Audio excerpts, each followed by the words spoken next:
खौफ। खुदा पर लंबी तकरीर सुनने के बाद मुजम्मा में से किसी सामा ने सवाल पूछा, मौलाना साहब, जानवरों में सबसे कम चर्बी कौन से जानवर की है? मौलवी साहब दम बखुद रह गए। जवाब उनके पास था नहीं, तो तका लगाकर किसी जानवर का नाम लिया जो कि गलत था। इस पर सामा से मौलाना साहब ने पूछा कि चलो तुम ही बताओ, अगर तुम्हारे पास उसके बारे में इल्म है तो। उस शख्स ने कहा कि जानवरों में सबसे कम चर्बी हिरन में पाई जाती है। वजह उसकी ये है कि उसे हर वक्त चीर फाड़ करने वाले जानवरों का खौफ रहता है।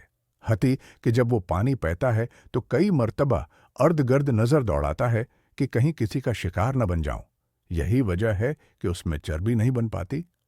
अगर दूसरी तरफ देखा जाए तो आपने खौफ खुदा पर तो बड़ी जबरदस्त तकरीर की, लेकिन आपकी गर्दन चर्बी की वजह से मुड़ती नहीं है। मुझे आपकी सुनाई हुई इस तकरीर से इत्तिफाक नहीं है।